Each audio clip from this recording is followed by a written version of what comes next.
감히 니까지 이렇게 날 천하 F4를 가지고 놀아? 누가 누굴 가지고 놀았다는 거야? 이거 놔.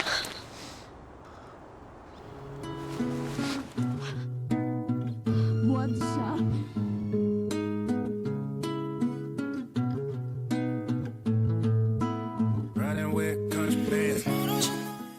Hey MDLers, welcome to 10 Things Wrong with Boys Over Flowers, but I actually think it should be called 10 Things Wrong with Tsukasa Domyoji, as this bad boy basically sums up everything wrong with Boys Over Flowers.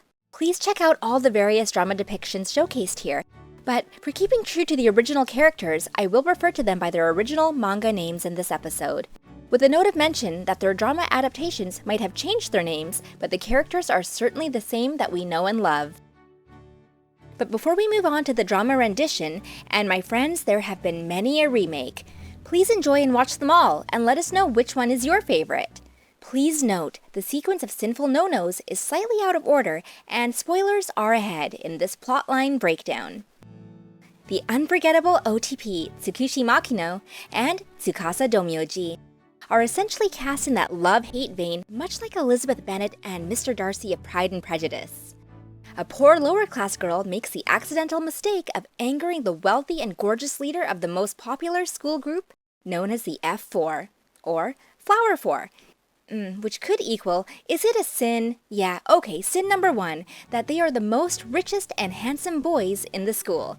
And as it would seem, they certainly like to strut around broadcasting their wealth and good looks.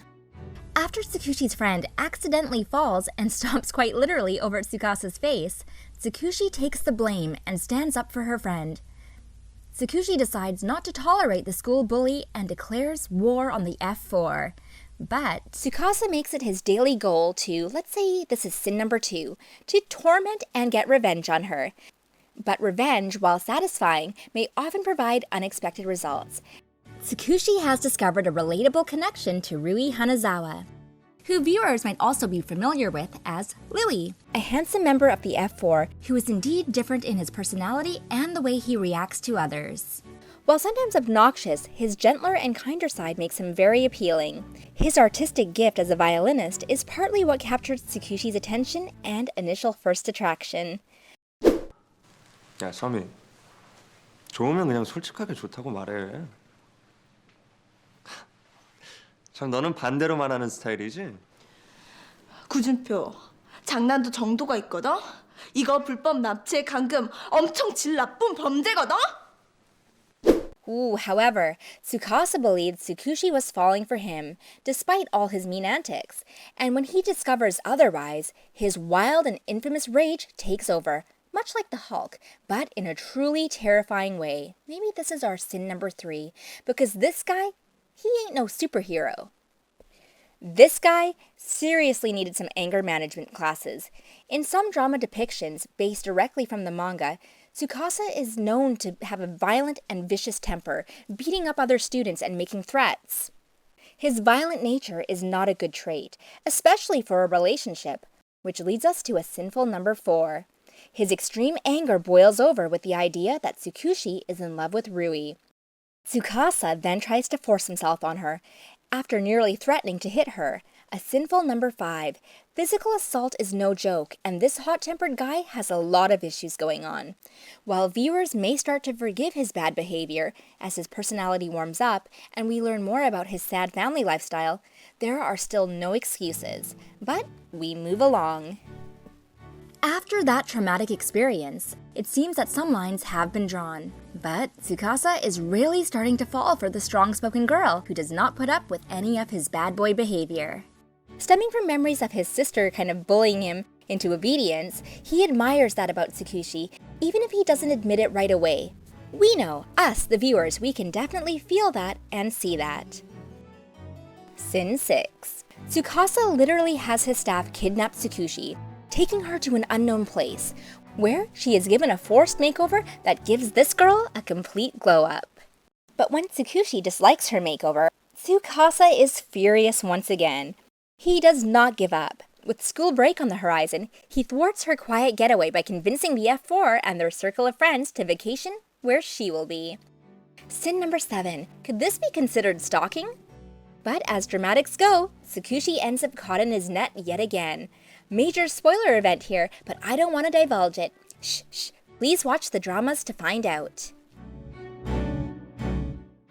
Sin number 8. Friends should be able to overcome any difference and stay strong together, right? But this sort of out-of-sequence list, I will reveal the next sad fact.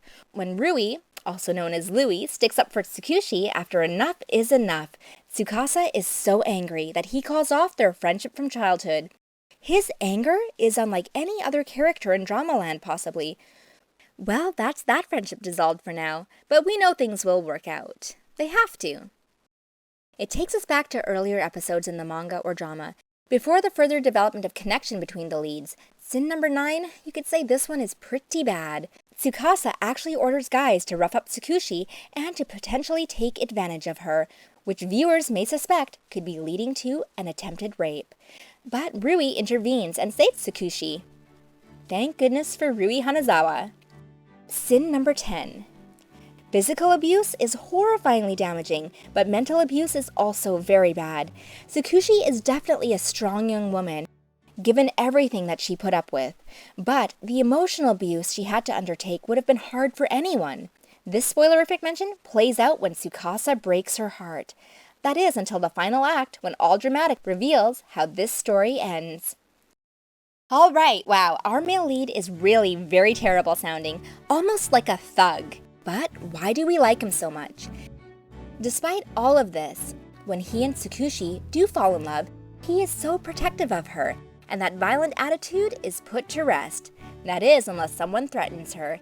And there is nothing he would not do for her. But their love is tested many times, and over many hurdles. Which is what makes this drama and story so memorable. Love-hate relationships between characters often lead to a mesmerizing buildup of romance between the leads. This classic could be worth revisiting. And there are many adaptations to choose from. The F4 never fail for delivering some on-screen eye candy. Boys Over Flowers is based on the popular manga by Yoko Kamio. How many adaptations have you watched? Which one's your favorite? Let us know in the comments down below, and remember to like and subscribe. We look forward to hearing from you, and we'll see you next time, MDLers. I'm your host at HappySqueak.